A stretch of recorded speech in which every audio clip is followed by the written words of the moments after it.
حضور بابا تاج الدین ناگپوری رحمۃ اللہ علیہ کے معمولات و مرغوب غذا سرکار تاج الاولیاء جس زمانہ میں راجہ کے محل شکم میں رہ رہے تھے، خدام اور مریدین نے بھی محل کے قریب اپنی جھونپڑیاں بنا کر رکھ لی تھیں۔ مہاراجہ کا محل ناگپور اسٹیشن سے 1.5 میل کے فاصلے پر تھا۔ امرت روڈ سے ایک چھوٹی سڑک مہاراجہ کے محل کو جاتی تھی۔ خدام اور مریدین کی جھونپڑیاں راجہ کی اجازت سے سڑک کے دونوں جانب بنی ہوئی تھیں۔ وہ دور دراز سے آنے والے زائرین کا قیام بھی انہی جھونپڑیوں میں رہتا تھا۔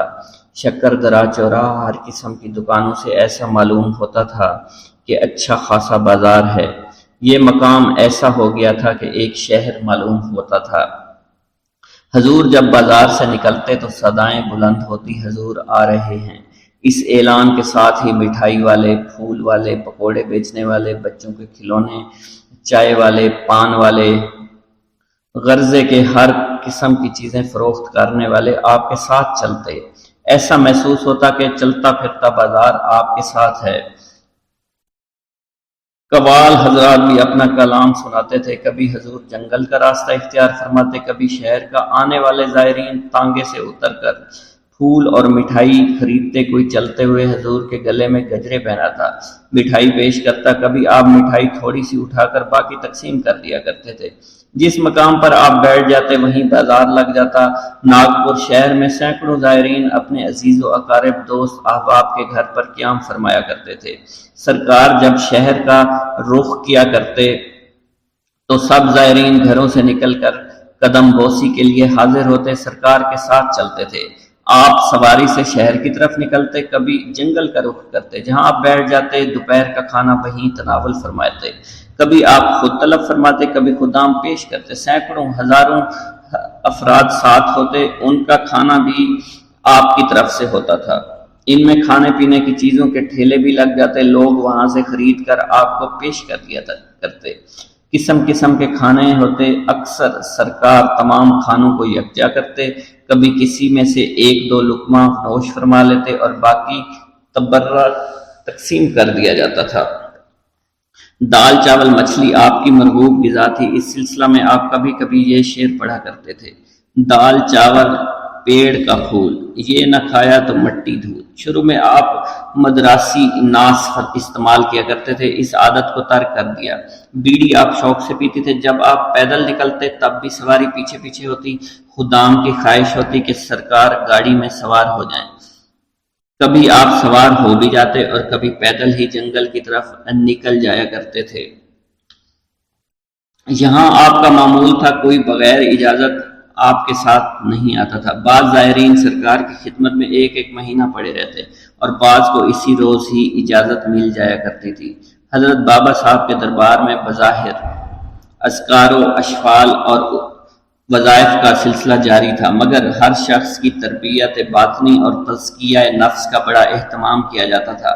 کسی کو حکم ہوتا کہ وہ کھانا چھوڑ دے، کسی کو ترک خواب کا حکم فرماتے، کسی کو ترک کلام کا حکم فرماتے تو کسی کو گوشہ نشینی کا حکم فرماتے، غرض کہ ہر شخص کو اس کے مناسب حال ملتا اور وہ اس پر عمل کر کے فائز المرام ہوتا۔ یہ سب امور اہل ظاہری کی نظر میں خلاف شرع معلوم ہوتے، اس لیے وہ اعتراض کرتے تھے یہ تمام عمل شرعاً جائز نہیں، شریعت کے خلاف ہے۔ مگر وہ حضرات یہ نہیں سمجھتے تھے کہ طبیب اپنے مریض کو جائز چیزوں کا بھی پرہیز بتاتا ہے، اسی طرح طبیب روحانی بھی سالک کے امراض باطنی کا علاج جائز امور کی ممانعت سے کرتا ہے۔ حضرت بابا صاحب نے مخلوق خدا کی مرادیں نہ صرف کرامتوں کی شکل میں پوری کی، بلکہ ایک دانا و بینا استاد کی طرح ہر شخص کی بقدر ظرف اخلاقی اور روحانی تربیت بھی کی۔ آپ نے روحانیت کی منزلوں پر عبور حاصل کر کے منزل جاں تک پہنچنے کا آسان اور فہم راستہ بتایا۔ جس نے آپ کو جانا اس نے اپنے رب کو جانا۔ اگر خدا کی صفات اور ذات کی تلاش مقصود ہے تو انسان کی صورت دیکھ لیا کرو۔ سچ ہے حضور بابا صاحب دنیا میں کچھ اس انداز سے آئے ہیں کہ اللہ تعالیٰ اپنے بندوں کو ہر چہار جانب سے بے پردہ نظر آ رہا ہے۔ حضور بابا صاحب نے ہر ایک کو جان باز بننے کی تعلیم دی۔ حضور کی تعلیم نے میزان و اعتدال سکھایا۔ آپ کی تعلیم کے مختصر واقعات یہ ہیں۔ ایک شیخ حضور کی خدمت میں شکر درا تشریف لایا اور میرے پاس ٹھہرے۔ ہم دونوں ہر وقت تصوف کا ذکر کیا کرتے تھے۔ ایک روز میں نے جھانسی والے شاہ صاحب سے دریافت کیا کہ کوئی آسان طریقہ اس گھاٹی کو عبور کرنے کا بتائیں۔ انہوں نے عمل بتایا، فرمایا اسے قبرستان میں کرنا پڑے گا۔ مجھے بے حد شوق تھا، ان کا بتایا ہوا عمل کرنے قبرستان گیا۔ تیسرے روز عمل کے دوران بابا صاحب کی آواز میرے کانوں میں آنے لگی۔ آواز میں خفگی تھی۔ میں نے مراقبہ سے فوراً آنکھ کھولی، کچھ دکھائی نہ دیا۔ پھر میں مشغول ہو گیا۔ آنکھ بند کرتے ہی پھر سرکار کی خفگی کی آواز آنے لگی۔ میں قبرستان سے اٹھ گیا، حضور کی آواز کی جانب تالاب کے کنارے چلنے لگا۔ جب میں اپنے پرانے جھونپڑے کے قریب پہنچا تو حضور آم کے درخت کے نیچے تشریف فرما تھے۔ اسی وقت رات کے 3 بجے تھے اور جیسے میں قریب پہنچا بابا صاحب نے فرمایا، کیوں رے کون بولا بڑے بڑے پہاڑ کھودنے کو، یہ ماچس لے۔ میں نے ادب سے ماچس لی۔ پھر فرمایا، کاہے کو رے ادھر ادھر ڈھونڈتا ہے؟ اس کے علاوہ اور بھی کچھ فرمایا اور میں سمجھ نہیں سکا۔ میں نے دل میں عرض کی، حضور میں سمجھ نہ سکا، آپ کیا کہہ رہے ہیں؟ یہ میرے دل میں آنا ہی تھا کہ حضور نے مجھے زور سے تھپڑ رسید کیا اور غصہ میں فرمایا، ذہن چراتا ہے۔ میں ایک صاحب کے کندھے سے شال لے کر اس کا سرا میرے ہاتھ میں عنایت کیا اور دوسرا سرا اپنے ہاتھ میں پکڑ کر فرمایا، بچھا دے اس کو۔ حضور نے ماچس عنایت دے کر فرمایا کہ بڑے لطیف انداز سے تعلیم دی، یعنی جس طرح ماچس میں روشنی موجود ہے اسی طرح خود تیرے اندر اللہ کا نور موجود ہے۔ اللہ کو پاس رکھ، ادھر ادھر کیا ڈھونڈتا ہے، اس کو اپنے اندر ہی تلاش کر۔ بزرگوں کے سمجھانے کے طریقے عجیب ہوتے ہیں۔ ایک بزرگ فرماتے ہیں، خودی کو جب تک نہ مٹائے خدا نہیں ملتا۔ خودی میں اور خدا میں بس فرق تھوڑا سا ہی ہے اور پھر خود ہی مل جاتا ہے۔ چنانچہ میں مؤلف 11 سال کی عمر سے سرکار کی خدمت میں رہا۔ اس زمانہ میں حضور مولانا نجم الدین شاہ صاحب، جن پر بابا صاحب کا خاص کرم تھا، بابا صاحب کے فیض یافتہ حضرات کے ساتھ ان کا تذکرہ اکثر کیا جاتا ہے۔ آپ عالم بعمل تھے۔ میں نے ان سے تعلیم حاصل کرنا شروع کی تھی۔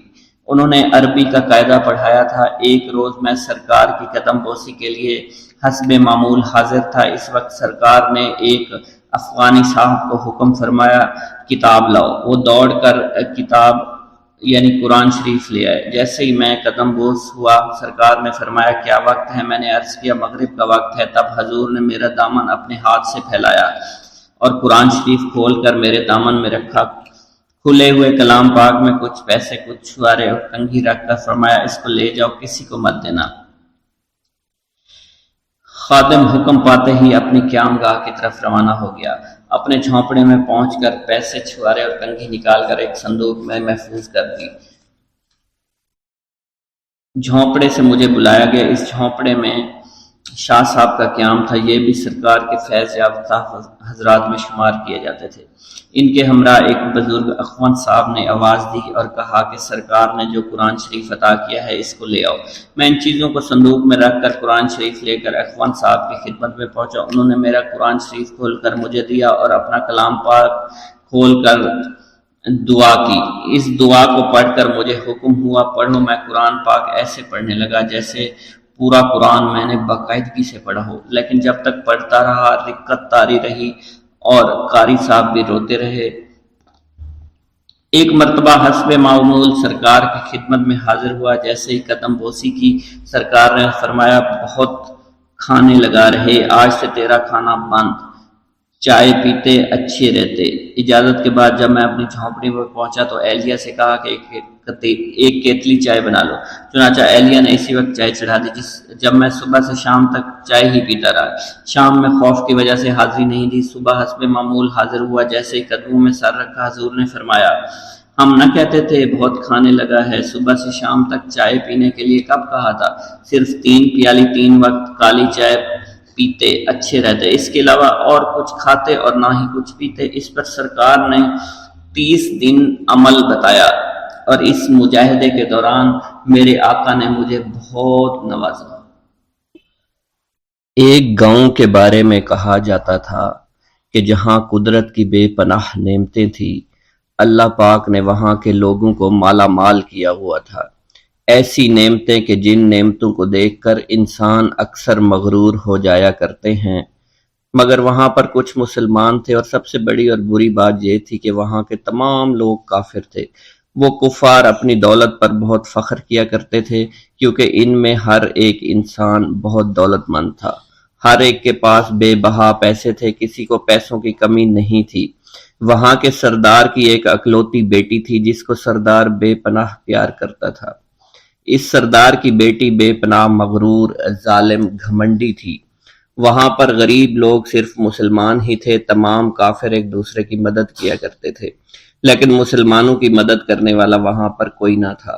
وہاں پر انہیں کوئی دیکھنے والا نہ تھا۔ سردار کی بیٹی کو کالے جادو میں خوب مہارت حاصل تھی، اور وہ جادو کی وجہ سے وہاں پر رہنے والے غریبوں پر بہت ظلم کیا کرتی تھی۔ تمام مسلمان اس سے بے حد پریشان تھے، اور وہ لوگوں کو غلام بناتی اور مزدور بناتی تھی۔ اگر ان میں کوئی اس کی بات نہ مانتا تو اس کو قیدی بنا کر اپنے اشاروں پر نچایا کرتی تھی۔ اس بستی میں چونکہ اکا دکا مسلمان تھے جن کا کوئی پرسان حال نہیں تھا، کوئی بھی ان کو بچانے والا نہیں تھا۔ جب وہ سردار کی بیٹی کے ظلم حد سے بڑھ گئے تو مسلمانوں میں سے ایک بوڑھے شخص نے اللہ کے حضور گڑ گڑا کر دعائیں کی، اے اللہ، ہمارے چند نسلیں جو یہاں پر بچی ہوئی ہیں، ان نسلوں کو تو بچا لے۔ یہ سردار کی بیٹی جس نے ہمارا جینا دشوار کر رکھا ہے، یہاں کوئی بھی انسان ہمارا حال نہیں پوچھتا، اور نہ ہی ہمارے پاس مال و دولت ہے، اور نہ ہی ہمارے پاس جسمانی طاقت بچی ہے۔ یا اللہ، ہمارے لیے کوئی ایسا بندہ بھیج جو نہ صرف طاقتور ہو بلکہ اس جادوگرنی یعنی سردار کی بیٹی کو بھی ہرا سکے۔ اللہ رب العزت نے اس بوڑھے کی دعا کو قبول فرمایا، اور یوں اس جگہ پر ایک اللہ والے کو بھیج دیا۔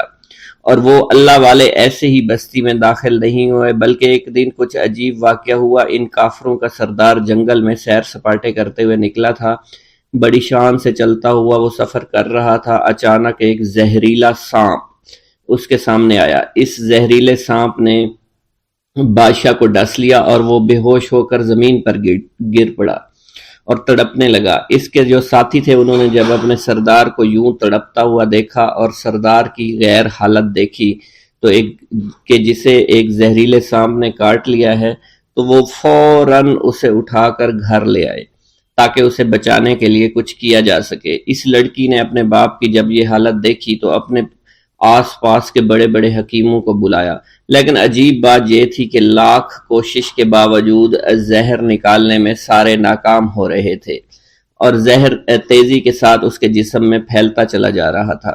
لیکن اسی وقت وہاں ایک درویش کی آمد ہوئی، ایک اللہ والے آئے، ان اللہ پاک نے اس مقصد کے تحت وہاں بھیجا تھا۔ اس اللہ کے ولی نے سردار کے گھر پر پہنچ کر دروازے کو کھٹکھٹایا۔ نوکروں نے پوچھا کون ہو، کس سے ملنا ہے؟ اس نے کہا میں نے سنا ہے کہ یہاں کے سردار کو سانپ نے ڈس لیا ہے۔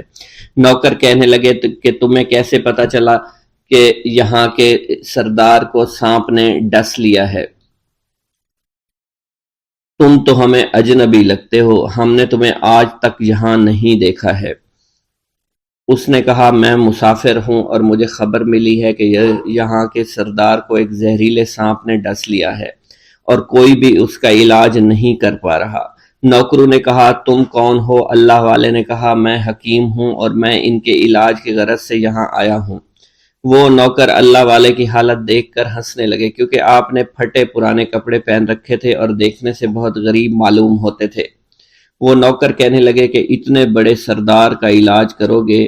ارے یہاں تو اس کے پاس بڑے بڑے حکیم بلائے گئے ہیں، ہمارے سردار کے پاس پیسوں کی کوئی کمی نہیں ہے، اور وہ تم جیسے غریب سے بھلا کیوں علاج کروائیں گے؟ درویش نے کہا اگر تم چاہتے ہو تمہارے سردار کی جان بچ جائے پھر مجھے اندر جانے دو۔ غلام کہنے لگا ٹھیک ہے، ہم اندر جا کر اجازت لے کر آتے ہیں۔ نوکر اندر گئے، سردار کی بیٹی سے کہا ایک غریب آیا ہے، کپڑوں سے فقیر معلوم ہوتا ہے، لیکن کہتا ہے میں سردار کا علاج کر سکتا ہوں، اور میں سردار کا علاج کروں گا۔ جو زہر تیزی کے ساتھ جسم میں پھیل رہا ہے میں اس کو باہر نکال پھینک کروں گا۔ اس کی بیٹی کہنے لگی ٹھیک ہے بلا لو۔ جب وہ اللہ والے اس کے گھر کے اندر گئے تو دیکھا سردار تڑپ رہا تھا، ٹانگ کو بار بار بستر پر پٹخ رہا تھا۔ اللہ والے نے اس کے پیر کی طرف دیکھا جہاں سانپ نے اس کو کاٹا تھا، اسی جگہ اللہ والے نے تھوک دیا، فوراً وہاں سے بھاگ گئے۔ اس کے سارے سپاہی اس کی بیٹی دیکھ کر حیران رہ گئے کہ یہ بھلا کون سا دیوانہ ہے، کمرے میں آیا، علاج کی بجائے اسی جگہ پر تھوک دیا جہاں صرف کاٹا تھا، اور بھاگ بھی گیا۔ اس کو کوئی گرفتار نہیں کر سکا۔ سردار کی بیٹی غصے میں تل ملا اٹھی کہ اس نے جو گستاخی کی ہے اس کی کوئی بات نہیں، تھوک کو میں صاف کروا دوں گی، مگر اس کو تو میں ابھی گرفتار کرواتی ہوں۔ اور اس نے اپنے سردار کے ایک نوکر سے کہا کہ اس تھوک کو صاف کرو۔ اس نوکر نے تھوک کو صاف کرنے کی بجائے اس کو اچھی طرح سے ٹانگ پر مل دیا۔ لڑکی نے کہا کیا کر رہے ہو؟ اس فقیر نے میرے باپ کی ٹانگ پر تھوک دیا، اب اس تھوک کو تم مل رہے ہو؟ حکیم نے اپنے ہاتھ کے اشارے سے سردار کے بیٹے کو روک دیا۔ جیسے اس تھوک کو سردار کی ٹانگ پر ملا گیا، فوراً سارا زہر ختم ہو گیا۔ جو ٹانگ کٹنے کے قابل تھی وہ ٹانگ بالکل ٹھیک ہو چکی تھی، جو نیلی پڑ چکی تھی اب اصلی حالت میں آہستہ آہستہ واپس آ رہی تھی۔ اور جب وہ قبیلے کا سردار بالکل ٹھیک ہو گیا، ہوش میں آ گیا تو حیران رہ گیا۔ اسے بتایا کہ فقیر بابا کے تھوک کی وجہ سے آپ ٹھیک ہوئے ہیں۔ اس نے کہا وہ بزرگ تو ہمارے لیے مسیحا ہے، تم لوگوں نے انہیں جانے کیوں دیا؟ انہیں میرے پاس لے کر آؤ، انہوں نے ہم پر بہت بڑا احسان کیا ہے، ہم اس کے احسان کا بدلہ ضرور چکائیں گے۔ اس کی بیٹی جو خاموشی سے باپ کو دیکھ رہی تھی، اس نے کچھ بھی نہ کہا۔ گاؤں کے سردار کے کہنے پر سارے سپاہی اللہ والے کو ڈھونڈنے کے لیے نکل گئے۔ وہ چاروں طرف پھیل گئے لیکن کہیں بھی اللہ والے کا پتہ نہیں چل رہا تھا۔ پھر جب سپاہی تلاش کرتے کرتے جنگل میں داخل ہوئے، وہاں ایک درخت کے نیچے ایک آدمی کو عبادت کرتے ہوئے دیکھا۔ وہ غور سے اس کو دیکھ رہے تھے اور کہہ رہے تھے یہ کس طرح کی عبادت کر رہے ہیں؟ ہم لوگ تو اپنے بتوں کے آگے ہاتھ جوڑتے ہیں، یہ نہ جانے کس کو سجدہ کر رہے ہیں۔ خیر، عبادت کے فوراً بعد اللہ والے کو پکڑ لیا، گاؤں کے سردار کے سامنے پیش کیا۔ وہ کہنے لگا آپ کون ہیں اور کہاں سے آئے ہیں؟ سب سے پہلے تو میں گستاخی کی معافی چاہتا ہوں، میرے لوگوں نے آپ کے ساتھ بڑی بدتمیزی کی، لیکن آپ کی وجہ سے آج میں زندہ ہوں۔ ہم گناہ گاروں کی وجہ سے آپ جیسے لوگوں کو بہت تکلیف ہوئی ہے، اس لیے میں معذرت چاہتا ہوں۔ آپ سے درخواست کرتا ہوں کہ آپ میری طرف سے یہ قیمتی لباس یعنی کپڑے اور عربی گھوڑا قبول کیجئے۔ اللہ والوں نے اس کی طرف مسکرا کر دیکھا اور کہا یہ گھوڑا، یہ لباس بہت قیمتی ہے، مگر یہ لباس پہن کر اس گھوڑے کے لیے گھاس کاٹوں گا تو کیا اچھا لگوں گا؟ سردار نے کہا فکر نہ کریں، گھوڑے کے ساتھ ساتھ ہم آپ کو نوکر بھی دیں گے۔ اللہ والے نے کہا کہ اتنی مال و دولت اور نوکروں کے ساتھ میں اکیلا رہوں گا؟ گاؤں کا سردار بولا حضور آپ کی یہ بات سن کر میں سوچ میں گم ہو گیا ہوں، لیکن یہ میری بیٹی آپ کے سامنے حاضر ہے۔ بیٹی حیرت سے اپنے باپ کو دیکھ رہی تھی کہ میرا باپ اب کیا کہنے والا ہے۔ سردار نے کہا میری بیٹی جسے آپ نے دیکھ لیا ہے اس کی شادی میں آپ سے کر دوں گا، مگر ایک شرط ہے کہ آپ کو اپنے مذہب کو چھوڑنا پڑے گا۔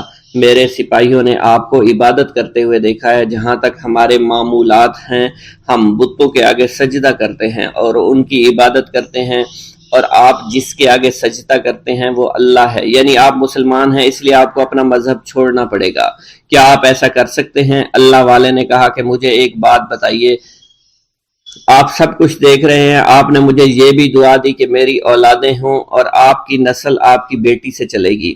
مجھے ایک بات بتائیں، اگر ان بچوں میں سے کسی بچے کو خدا نہ خواستہ کچھ ہو گیا تو کس کو رونا پڑے گا؟ سردار نے جواب دیا اگر خدا نہ خواستہ کچھ ایسا ہوا تو رونا مجھ کو ہی پڑے گا۔ اللہ والا نے مسکرا کر کہا اگر یہ سارا مال لے کر مجھے رونا ہی پڑا تو آپ اپنا گھوڑا، اپنی دولت، اپنی بیٹی، ہر چیز اپنے پاس رکھ لو۔ میں خوش ہوں، میں مسلمان ہوں، میں ٹھیک ہوں۔ اگر یہ تمام چیزیں لے کر مجھے اپنا محلہ چھوڑنا پڑے تو میں اپنی جان دے کر بھی اپنے مذہب کو نہیں چھوڑوں گا۔ جس طرح آپ نے مجھے نوازا ہے، میں اسی رب کے دین کو چھوڑ کر چلا جاؤں گا۔ صرف چند پیسوں کی خاطر میں ہر دن پیسہ نہیں کر سکتا، اور اپنی درویشی میں بہت خوش ہوں، اللہ نے مجھے جس مقصد کے لیے بھیجا تھا وہ میرا مقصد پورا ہو جائے گا۔ گاؤں کے سردار نے پوچھا، یہ کہہ کر وہ اللہ والے جانے لگے تو سردار نے درویش کو رک جانے کا کہا اور کہنے لگے، میں نے مال دے کر تمہیں آزمایا اور تمہیں پرکھا، لیکن تم اپنے مذہب کو چھوڑنے پر راضی نہیں ہو۔ اگر تم یہی سب کرنے آئے تھے تو تمہیں اس بات کا ڈر نہیں؟ کیا تم نہیں جانتے ہم کتنے طاقتور ہیں، اور میری بیٹی اپنے عمل میں اتنی ماہر ہے کہ تمہیں یہاں کھڑے کھڑے ابھی جنگلی جانور بنا سکتی ہے۔ اللہ والے نے کہا کہ اس نے جنگلی جانور کمزور لوگوں کو بنایا ہوگا، یہ مجھے جانور بنا کر تو دکھائے۔ اس سے پہلے کہ گاؤں کا سردار اپنی بیٹی سے کچھ کہتا کہ اس پر وار کرو، اللہ والے نے جادوگرنی پر ایسی پھونک ماری کہ وہ اسی وقت ایک بہت بڑی چھپکلی بن گئی۔ وہ کچھ بھی نہیں کر پا رہی تھی، وہ چھپکلی اتنی بڑی تھی کہ وہاں پر جتنے بھی انسان کھڑے تھے ان سب میں سب سے زیادہ اونچا اس کا قد تھا۔ وہ چھپکلی اللہ والے کے پاس آئی، اپنا زہر اس پر اگلنا چاہتی تھی کہ اسی وقت اس نے اس کے منہ پر تھوک دیا۔ تھوکنے کی دیر تھی، وہ چھپکلی جلنے لگی اور جس سے گرمی کی وجہ سے اس کا چہرہ پگھل رہا تھا، اس کا چہرہ جل کر کالا ہو چکا تھا۔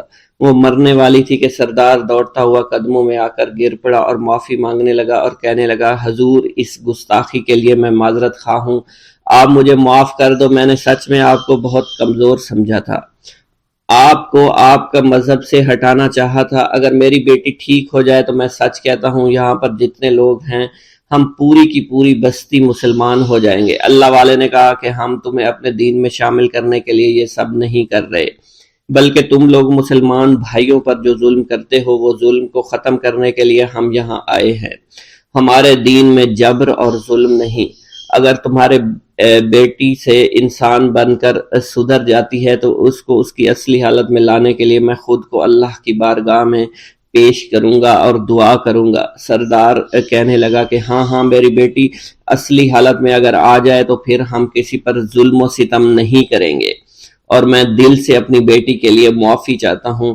آج سے یہ کوئی بھی جادو ٹونا اور مسلمانوں کو تنگ نہیں کرے گی اور نہ ہی کسی مسلمان پر یہ ظلم اور جبر کرے گی، بس آپ اسے دوبارہ سے انسان بنا دے۔ اللہ والا نے چھپکلی پر دوبارہ سے پھونک ماری تو پھر سے انسان بن گئی اور اللہ والے کے قدموں سے وہ لپٹ گئی، کہنے لگی، مجھے معاف کر دیجئے، مجھے معاف کر دیجئے، میں نے اپنے آپ کو بہت طاقتور سمجھا۔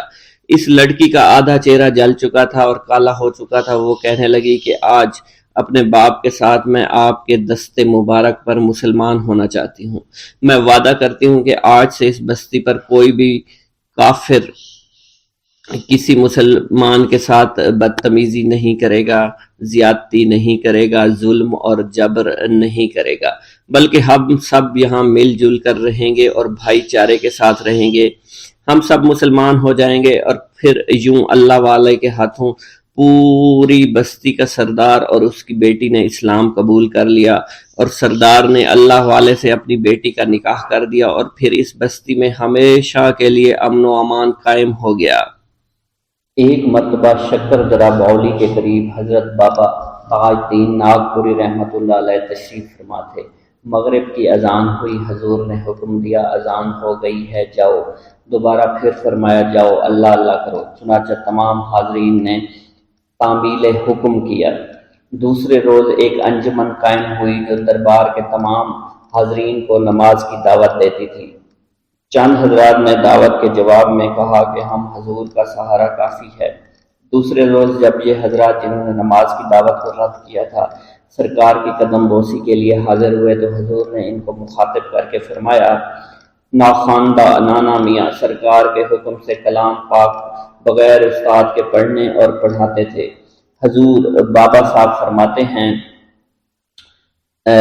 تاج عرف نانا میاں سرکار کی خدمت میں حاضر ہوئے تو سرکار نے حکم فرمایا، حضرت لال کتاب پڑھتے قرآن کریم اچھے رہتے۔ یہ پڑھے لکھے تو نہ تھے، ایک عربی کے استاد کے پاس گئے اور قرآن کریم کھول کر خود استاد کو سنانے لگے۔ اس حکم کی یہ تاثیر تھی کہ آپ کند ذہن بچوں کو بھی ایک ماہ میں مکمل کلام پاک پڑھا دیا کرتے تھے۔ سینکڑوں حضرات نے آپ سے قرآن کریم اب پڑھا تھا۔ پاکستان میں بھی بہت سے آپ کے شاگرد گزرے ہیں۔ اس سلسلہ کے شیخ طریقت حاضر دوبارہ ہوئے اور سرکار بابا صاحب سے عرض کی میرے لیے دعا فرمائیں تاکہ میری روحانیت میں ترقی ہو۔ حضور نے فرمایا کتے کو مار لاؤ، ہم دونوں کھائیں گے۔ بابا صاحب نے جو ارشاد فرمایا اس کو آقائے نامدار حضور صلی اللہ علیہ وسلم کے ارشاد مبارک میں روشنی میں پیش کرنے کی سعادت حاصل کرنا چاہوں گا۔ دنیا مردار ہے اور اس کے طالب کتے ہیں۔ دنیا کی طالب عورت ہے، آخرت کا طالب مخنث ہے اور خدا کا طالب مرد ہے۔ ایک اور حدیث ملاحظہ فرمائیں، دنیا کی طالب عورت ہے، آخرت کا طالب مخنث ہے اور خدا کا طالب ہی اصل مرد ہے۔ آپ سرکار بابا صاحب کے ارشاد کا مطلب مدرجہ بالا احادیث کی روشنی میں یہ تھا کہ روحانی ترقی کی خواہش بھی خدا کی راہ میں اسی طرح حجاب بن جایا کرتی ہے جس طرح دنیاوی خواہشیں حجاب ہو جاتی ہیں۔ میرے آقا کا جواب بالکل حق ہے، طلب ہو تو سب کچھ مل ہی جاتا ہے۔ میرے بابا حضور نے 1.25 لاکھ ولی بنائے ہیں۔ آپ طالبوں کے صدقے حال پر بھی ہر وقت نظر رکھتے تھے۔ آپ کا طرز عمل ایک طرف تھا کہ دریائے فیض ہر وقت جاری ہوتا تھا۔ آپ لاکھوں بندگان خدا اس دریائے فیض سے سیریاب ہو رہے۔ ایک مولانا دربار میں حاضر ہوئے، سرکار بابا صاحب کی خدمت میں بہت حضرات جمع تھے۔ ان میں سے 2 حضرات آپ کے پیر دبا رہے تھے جس کی وجہ سے جبہ مبارک ہٹ جایا کرتا تھا۔ مولانا نے 2 بار کھینچ کر صحیح کیا۔ تیسری مرتبہ جب مولانا نے جبہ مبارک صحیح کرنا چاہا تو سرکار اٹھ کر بیٹھ گئے۔ مولانا سے مخاطب ہو کر فرمایا، کیا رے مولوی، ساری زندگی کھینچا تانی ہی میں گزاری؟ مولوی صاحب نص شاید قرآنی بھول چکے تھے کہ مومن کا اصل لباس اس کا تقوی ہے۔ آپ کے اس جملہ نے مولوی صاحب کی اصلاح کر دی۔ راوی محمد جلال الدین مرحوم ناگپور۔ ایک مولانا صاحب کے خیال تاج الاولیاء کے متعلق اچھے نہیں تھے۔ اپنے ایک دوست کے ہمراہ اس کے اصرار پر شکر درات تشریف لائے۔ مولانا کا یہ دوست سرکار کا بے حد عقیدت مند تھا۔ دوست تو سرکار کی خدمت میں حاضر ہو کر قدم بوس ہوا۔ مولانا دور ایک درخت کے سائے میں کھڑے ہو گئے۔ وہاں دل میں خیال آیا اگر یہ ولی ہیں تو نماز کیوں نہیں پڑھتے؟ اس خیال کے آتے ہی سرکار مولوی صاحب کے قریب آئے اور فرمایا، ہو جی حضرت، ہم تو ننگے ہیں، اور اپنا جبہ مبارک اتار کر مولوی صاحب کے سر پر ڈال دیا۔ تھوڑی دیر بعد ہٹا لیا۔ جیسے ہی سرکار نے جبہ ہٹایا مولوی صاحب سرکار کے قدموں میں گر گئے اور معافی چاہی۔ سرکار نے مولوی صاحب کے سر پر ہاتھ رکھا۔ اب ان کی کایا ہی پلٹ چکی تھی۔ انتہائی رقت کے ساتھ مولوی صاحب نے بتایا کہ جس وقت بابا صاحب نے جبہ مبارک میرے سر پر رکھا جس سے میرا چہرہ بھی ڈھک گیا، میں نے جھکتی آنکھوں سے دیکھا حضور ایک ایسے مقام پر ہیں جہاں نہ آسمان ہے نہ زمین ہے، صرف نور ہی نور ہے۔ اس نور میں حضور نماز ادا کر رہے ہیں۔ ایک مولانا صاحب خود کو بہت زبردست مبلغ سمجھتے تھے۔ ان کا تبلیغی رخ سرکار بابا صاحب کی طرف ہوا اور وہ دا شریف پہنچے۔ مولانا کو مسجد میں ٹھہرایا گیا۔ یہاں مولانا نے اپنی طرز بیان سے چند مسجد والوں کو ہم نوا بنا لیا۔ مسجد میں آرام کرنے کے بعد وہ حضور کی خدمت میں پہنچے اور سلام کیا۔ حضرت بابا تاج الدین ناگپوری رحمۃ اللہ علیہ نے آپ کو اس کا بظاہر کوئی جواب نہیں دیا۔ دوبارہ السلام علیکم فرمایا، اس بار بھی جواب نہیں ملا۔ تیسری مرتبہ آپ نے شرعی جوش میں آ کر زور سے سلام کیا۔ رموز سلطنت خویش خسرواں واند، حضور تنہا نہیں تھے، اطراف میں بہت غلام بیٹھے ہوئے تھے۔ ممکن ہے ان میں سے کسی نے مولوی صاحب کے سلام کا جواب دے دیا ہو، لیکن مولوی صاحب تو بجائے تمام مسلمانوں کے ایک ہی کو سلام کر رہے تھے اور انہی سے جواب چاہتے تھے۔ بھلا اس محافظ شرع کے متین کی طرف سے شرع شریعت کو خود نہ سمجھنے والے مبلغ کو کیا جواب ملتا سوائے اس کے جواب جاہلاں باشند خاموشی۔ تیسرے سلام کا جواب نہ ملنے پر ایک عدد حکم شرعی حضور کو سنا ہی دیا کہ آپ فرض کفایہ ترک کر رہے ہیں۔ اس پر سرکار بابا صاحب نے خاموشی اختیار کی۔ مولوی صاحب بہت جھنجھلا کر واپس لوٹے۔ چند ہی قدم چلے تھے کہ بالکل صاف راستہ ہونے کے باوجود ایک پخنی کھائی۔ مولوی صاحب نے ادھر ادھر دیکھا لیکن اس دفعہ کوئی چیز دکھائی نہ دی جس سے ٹکرا کر مولانا صاحب گرے ہوں۔ بادا چوکا جھاڑ کر مولانا چلنے لگے، پھر چند قدم چلتے ہوں گے کہ دوسری بار پھر اٹھ کر چلنے کے بعد تیسری پٹخنی کھائی۔ مولوی صاحب کو جب ہوش آیا تو دل میں سمجھ گئے کہ یہ 3 سلام کا جواب ہے۔ آپ مسجد پہنچے، کچھ دیر آرام کیا، پھر دماغ پر جنون طاری ہوا اور بابا صاحب کی خدمت میں حاضر ہوئے۔ کیا آپ نے شرع شریف کے پرخچے بخیرنے کا تہیہ کر رکھا ہے؟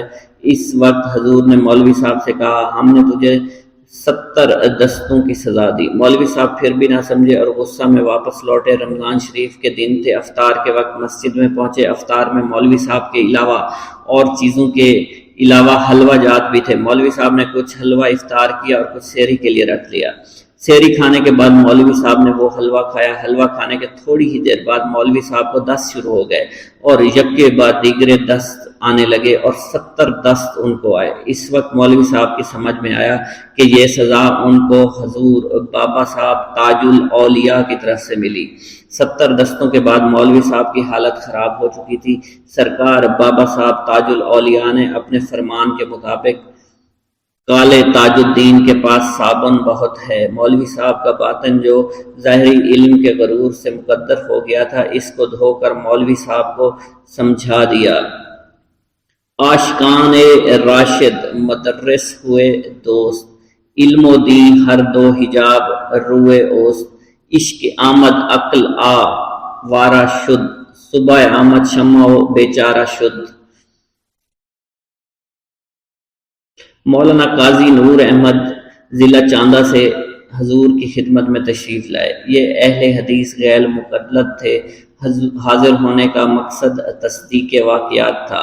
بابا صاحب کے تصرفات کی ہر طرف دھوم تھی۔ یہ انبیاء علیہ السلام کو مجبور محض سمجھنے والے بھلا کسی ولی کے تصورات کا اعتراف کس طرح کر لیتے؟ ادھر جن احباب سے واقعات سنے ان کو جھوٹا نہیں جانتے تھے، مجبوراً خود شکردرہ حاضر ہوئے۔ چند روز قیام کے بعد حاضرین دربار کا حال دیکھا۔ بدعقیدتی اور بھی بڑھی، اور نہ یہاں خدا کا ذکر ہے نہ رسول صلی اللہ علیہ وسلم کا ذکر ہے۔ جدھر دیکھیے بابا ہی بابا زبان پر ہے۔ لوگ ہیں کہ بابا کا نام کا وظیفہ پڑھ رہے ہیں، انہیں حاجت روا، مشکل کشا اور نہ جانے کیا کیا سمجھ رہے ہیں۔ ان کے پاؤں کی خاک کو بھی سرما بنا لیا جاتا ہے۔ سلام علیکم کے بجائے قدم بوسی، سجدہ ریزی، یہ تمام مناظر دور ہی دور سے دیکھتے اور سب کو کافر، مشرک اور بدعتی قرار دینے لگے۔ اتفاقاً ایک دن سرکار بابا صاحب راجہ کے محل سے باہر برآمد ہو رہے تھے۔ دروازہ سے لے کر سڑک تک 2 رویہ قطار میں ہزاروں لوگ مؤدب کھڑے تھے۔ ان میں سے قاضی صاحب بھی تھے۔ سرکار بابا صاحب دونوں صفوں کے درمیان سے سر جھکائے گزر رہے تھے کہ وہاں گزر ہوا جہاں قاضی صاحب تھے۔ حضور نے چلتے چلتے قاضی صاحب کی طرف منہ کیا اور ایک نظر ڈال کر آگے بڑھ گئے۔ نظر پڑتے ہی قاضی صاحب کھو گئے۔ سارا عالم غائب، حواس گم، عقل رخصت، عشق بیدار ہوا۔ باطن میں ایک شدید تخیر نے انگڑائی لی، جذب طاری ہو گیا۔ حضرت بابا نے اپنا مشاہدہ بیان فرمایا۔ ان کی نظر میں سوائے بابا کے اور چیز باقی نہیں رہی تھی، یا کوئی چیز نہ تھی جو ان کی نظر میں بابا نہ ہو۔ نماز کو جذب میں بھی ترک نہ کیا، مگر کچھ اس طرح پڑھنے لگے، بسم اللہ الرحمن الرحیم، بابا تاج الدین، الحمدللہ رب العالمین، بابا تاج الدین۔ اسی طرح اس نے ساری نماز ختم کی۔ نماز میں رفع یدین جاری تھا۔ ایک روز خیال آیا کہ بابا کا دربار حنفی ہے، رفع یدین ترک کر دینا چاہیے۔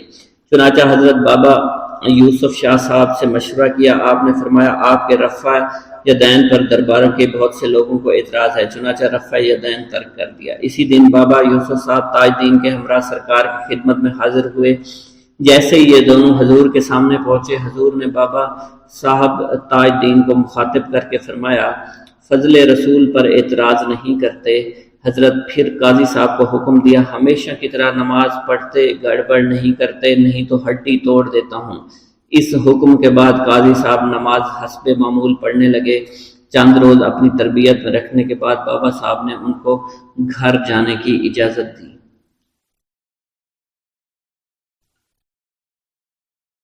جسم خاکی کے تلے جسم مثالی بھی رکھتے ہیں، ایک قبا اور بھی ہم زیر قبا رکھتے ہیں۔ ایک روز مغرب کے وقت حضور کی خدمت سے مؤلف واپس آ رہا تھا۔ پھاٹک سے کافی دور ایک صاحب ملے، دریافت کیا آپ کہاں سے آ رہے ہیں؟ میں نے جواب دیا حضرت بابا تاج الدین ناگپوری کی خدمت سے آ رہا ہوں۔ میری عمر اس وقت بہت کم تھی۔ انہوں نے دوسرا سوال کیا آپ کے پاس کیا ثبوت ہے آپ بابا صاحب کے پاس سے آ رہے ہیں؟ تب انہوں نے خود ہی کہا وہاں کیا کر رہے تھے؟ میں نے جواب دیا سرکار کے پیر دبا رہا تھا۔ تب انہوں نے کہا اپنے دونوں ہاتھ سونگھو۔ جیسے ہی میں نے اپنے دونوں ہاتھ سونگھے تو ان میں سے مشک و عنبر کی خوشبو آ رہی تھی۔ ان صاحب نے فوراً ہی میرے دونوں ہاتھ پکڑ کر اپنے پورے جسم پر مل لیے۔ جس وقت وہ اپنے کپڑوں پر میرے ہاتھ مل رہے تھے خوشبو دور دور تک پھیل رہی تھی۔ میں نے بھی اپنے کپڑوں کو دونوں ہاتھوں سے مسل کر صندوق میں محفوظ کر لیا۔ برسوں ان کپڑوں میں خوشبو رہی لیکن وہ حضرت پھر دوبارہ مجھ سے نہیں ملے۔ میرے پاس دربار تاج الاولیاء میں جو تبرکات محفوظ ہیں ان میں ایک رومال ہے جس سے حضور بابا صاحب کا پسینہ مبارک آخری ایام میں خشک کیا گیا تھا۔ اس میں مشک و عنبر کی خوشبو آج بھی موجود ہے۔ ان سب تبرکات کی پہلے سال ایک مرتبہ اور اب عقیدت مندوں کے اصرار کی وجہ سے 2 مرتبہ زیارت کرائی جاتی ہے۔ ایک مرتبہ زیارت کے موقع پر ایک محترمہ تشریف لائی تھی جو کافی عمر کی تھی۔ اس ضعیفی میں بھی وہ حسین تھی۔ انور عادل صاحب اکثر عادل صاحب کے بنگلہ پر ان کا قیام تھا۔ ان بزرگ نے جب رومال کی زیارت کی تو زارو قطار رونے لگے۔ زیارت سے فارغ ہونے کے بعد ان سے دریافت کیا گیا تو انہوں نے بتایا میرا قیام ممبئی میں تھا۔ بابا صاحب کی کرامات کی شہرت سننی تھی۔ مجھے سانس کی تکلیف ہو گئی تو میں نے اپنے گھر میں بابا صاحب سے عرض کی آپ کی کرامات کا بہت شورا ہے، میری یہ بیماری جاتی رہے تو میں آپ کی خدمت میں حاضری دوں گی۔ چنانچہ میں پردہ کی سخت پابند تھی، اس لیے فوراً خیال آیا کہ بابا صاحب کی خدمت میں تو بے شمار لوگ ہوتے ہیں، میں ان کے درمیان کیسے جا سکوں گی؟ اس لیے حاضری کی شرط بھی لگا دی کہ حاضر ضرور ہوں گی، لیکن قدم بوسی کا شرف اس لیے حاصل کروں گی جب آپ تنہا ہوں گے۔ یہ ناممکن تھا۔ ان کے بقول دوسرے ہی روز ان کے کرم سے شفا ہو گئی۔ چند روز بعد حسب وعدہ میں ناگپور روانہ ہوئی۔ ان دنوں سرکار کا قیام شکردرہ میں تھا۔ پتہ معلوم کر کے پہنچی، اندر گئی تو سرکار تنہا تھے۔ قدم بوسی کا شرف حاصل کیا۔ سرکار نے ایک پیگ آگے کر کے حکم دیا اسے دباتی جاؤ۔ اسی دوران ایک صاحب آ کر کھڑے ہو گئے۔ سرکار نے انہیں اشارہ کیا جسے میں سمجھ نہ سکی، لیکن انہوں نے سرکار کو بیڑی پیش کی۔ آپ نے 1-2 کش لگا کر بیڑی مجھے عطا کی، میں نے اسے بجھا کر اپنے دوپٹے میں باندھ لیا۔ اسی دوران دوسرا پیر دبانے کا اشارہ فرمایا۔ میں بہت ہی نفاست پسند تھی۔ جب میں پیر دبا رہی تھی تو میرے ہاتھ بدن سے چپک رہے تھے۔ میں نے محسوس کیا شاید کسی نے بدن میں تیل لگایا اور یہ سوچا کہ میں بعد میں صابن سے دھو لوں گی۔ کافی دیر کے بعد اجازت مل گئی۔ باہر آ کر ہاتھ دھونے کا پروگرام تھا۔ صابن کی تلاش میں دکان کی طرف گئی۔ برقع صحیح کرنے کے لیے میں نے ناک کے قریب کیا تو اس میں مشک و عنبر کی خوشبو تھی۔ اب جو میں نے دونوں ہاتھ سونگھے تو خوشبو سے معطر تھے۔ کئی روز تک خوشبو میرے ہاتھوں میں رہی۔ اسی رومال میں وہی خوشبو ہے جو میں نے محسوس کی ہے کہ بدن پر تیل نہیں بلکہ پسینہ تھا، اور یہ خوشبو پسینہ کی ہے۔ یہ رومال پلاسٹک کی ڈبیا میں دیکھ کر وہ ایک چاندی کی کٹوری بنا کر لائیں اور اس میں وہ ڈبیا رکھوا دی۔ حضرت شبلی ایک صاف باطن اور اہل دل علماء میں سے ہیں۔ آپ فرماتے ہیں کہ مدینہ پاک کی مٹی میں ایک خاص خوشبو ہے جو مشک و عنبر میں نہیں پائی جاتی، اور کوئی تعجب کی بات نہیں، اس لیے کہ جہاں پر حبیب خدا صلی اللہ علیہ وسلم کے سانسوں کی ہوا پہنچی ہو وہاں مشک و عنبر کی کیا حقیقت ہے۔ سرکار دو عالم کو حضرت انس کی والدہ سے بہت محبت تھی۔ یہ آپ کے رشتہ کی خالہ تھی، یعنی محرمات میں سے تھی۔ آپ جب کبھی دوپہر میں ان کے گھر تشریف لے جاتے تو وہیں آرام فرمایا کرتے تھے۔ حضرت ام سلیم کا یہ معمول تھا کہ آپ کے جسم اطہر سے پسینہ پونچھ پونچھ کر ایک شیشی میں جمع کر لیتی تھی۔ ایک روز سرکار دو عالم نے دیکھ لیا اور دریافت فرمایا تم اس کا کیا کرو گی؟ انہوں نے عرض کیا سرکار اس کو ہم بطور خوشبو استعمال کیا کریں گے۔ حضرت بابا سید محمد تاج الدین حسنی حسینی کی سادات میں ذکر آ چکا ہے۔ سرکار دو عالم صلی اللہ علیہ وسلم کے لاڈلے اور زہرا کے لال ہیں۔ مشک سے ہاتھ مس ہو جائے تو ہاتھ میں خوشبو ہو جاتی ہے۔ یہ تو سرکار دو عالم کی آل کا مسئلہ ہے، وہی خوشبو ان کی آل میں بھی پیدا ہوئی ہو تو کوئی تعجب کی بات نہیں ہے۔ ہر جگہ ہر گھر میں ہم لوگ بابا صاحب کے تبرکات شبیہ مبارک وغیرہ کے لیے ایک مخصوص کمرہ مختص کر رہے ہیں، لیکن اس ناظم آباد والے مکان میں کمرہ مختص نہ کر سکے، بلکہ اسٹور میں تمام چیزیں رکھ دی، اور ہم لوگوں کا سرکار کے کرم سے آج تک یہ معمول ہے کہ تبرکات کے کمرہ میں روزانہ صبح و شام اگر موم بتی روشن کر سکتے ہیں تو کیا کرتے ہیں۔ یہ سب تبرکات سٹور میں رکھ کر جب بھی موم بتی جلانے جاتی تو مجھے بے حد تکلیف ہوتی۔ سرکار سے عرض کرتی کہ بڑا گھر دلا دیں۔ اسی مکان میں ایک رات میں نے دیکھا خانقاہ امجدیہ تاجیہ لیاقت آباد میں سرکار کا عرس مبارک ہو رہا تھا۔ ہم سب وہاں موجود تھے۔ ہمارے ایک عزیز عبداللہ صدیقی صاحب، بابا صاحب کے شیدائی، میرے شوہر اور میرے داماد سید منیر الدین مخلوق بے شمار۔ منظر بدلا تو دیکھا کہ قاضی بابا صاحب تاج الدین کے مزار کی بجائے سمندر کی چمکدار ریت کا چبوترا بنا ہوا ہے، اور میں وہاں چیخ چیخ کر رو رہی ہوں۔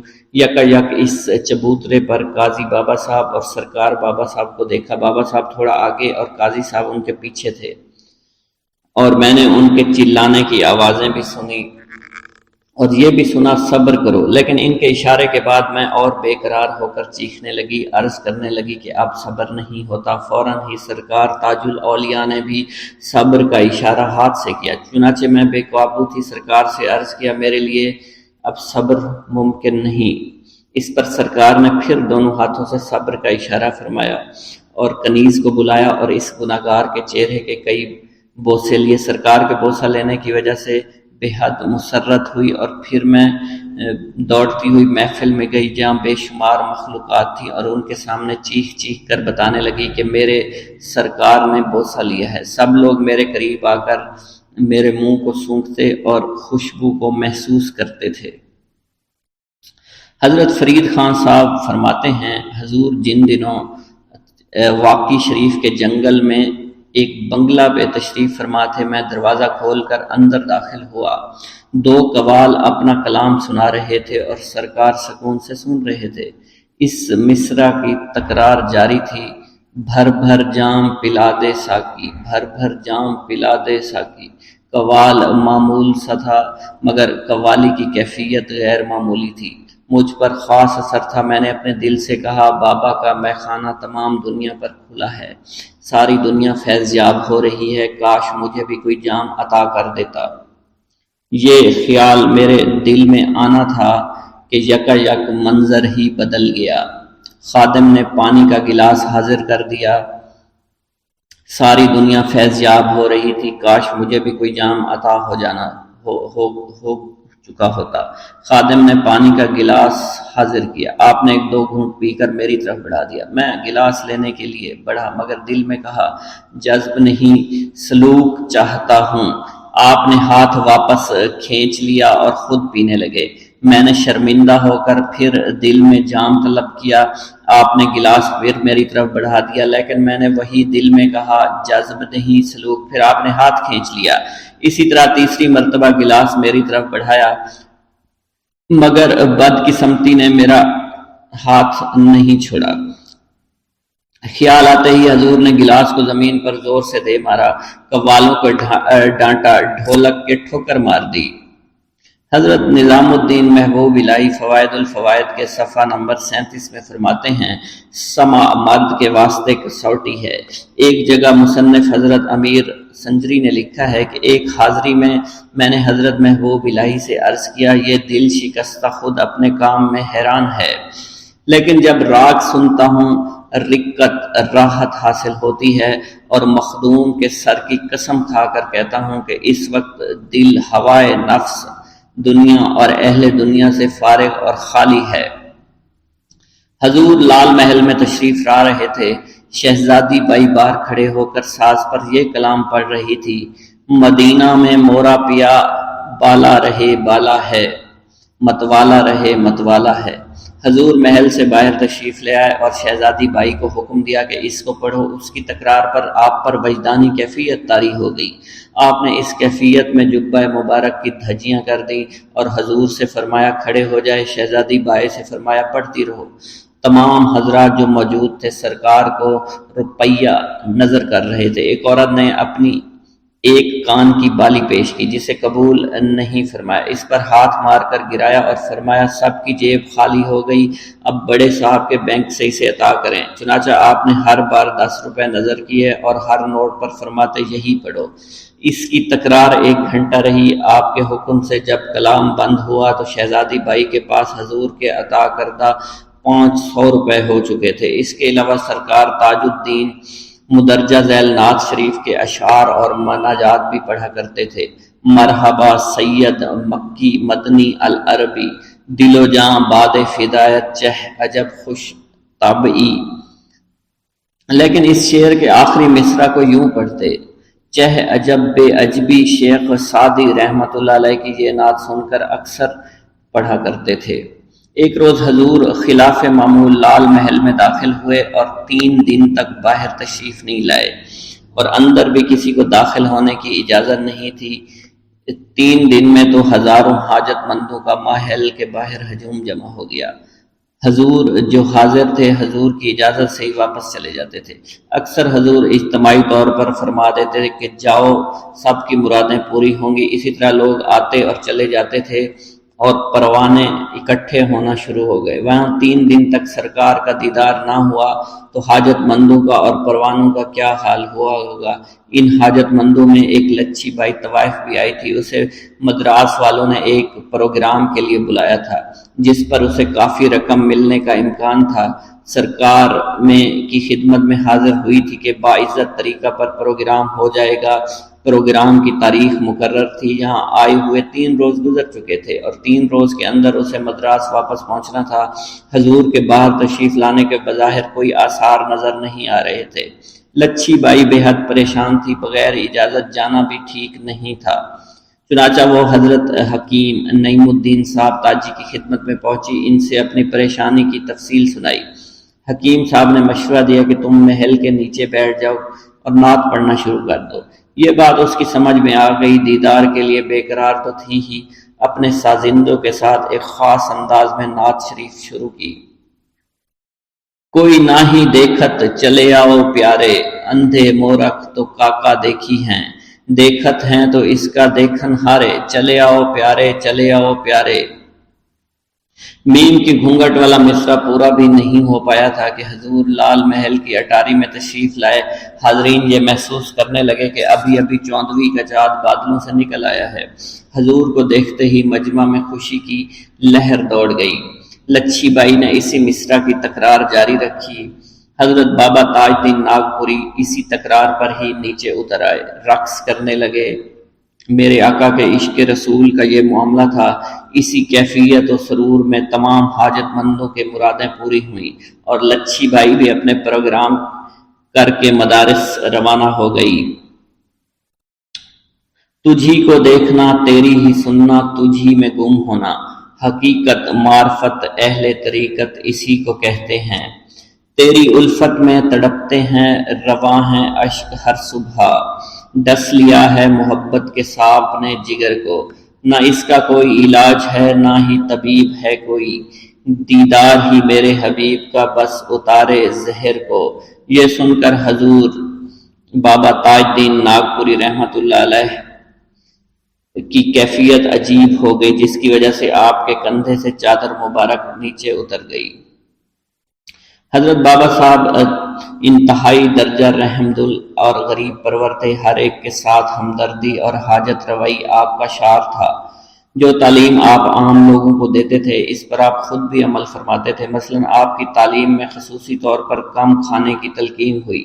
آپ نے کبھی بھی شکم سیر ہو کر نہیں کھایا۔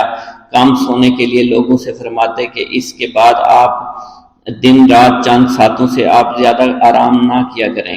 کوئی سائل آپ کے در سے کبھی خالی ہاتھ نہیں لوٹا تھا۔ ہر سائل سے آپ میٹھی انداز میں گفتگو فرمایا کرتے تھے۔ ہر قوم کے فرد سے آپ شفقت سے ملتے، دور دور سے لوگوں کو بلا کر ہر قسم کی نعمتوں سے نوازا کرتے تھے۔ جذب و جلال میں بھی محبت و عنایت کا ظہور ہوتا تھا۔ گنہگاروں، یتیموں، محتاجوں، عاجزوں پر آپ بے حد شفقت فرمایا کرتے تھے۔ ایک مرتبہ چھمی جان اپنا کلام سنا رہی تھی، جب وہ یہ شعر پڑھنے لگیں: اچھے رہیں نزدیک برے جائیں کدھر کو، اے رحمت خدا تجھے ایسا نہ چاہیے۔ جب وہ یہ شعر پڑھنے لگیں: اچھے رہیں نزدیک برے جائیں کدھر کو، اے رحمت جاں تجھے ایسا نہ چاہیے، اس پر حضور بابا صاحب نے فرمایا: نہیں، یوں پڑھ، اچھے ادھر کو جائیں برے ادھر کو آئیں۔ قارئین اس مطلب کو سمجھ گئے ہوں گے۔ خصوصی طور پر گناہ گاروں کی طرف آپ توجہ فرماتے، آپ کی توجہ سے ہزاروں لوگ تائب ہوئے۔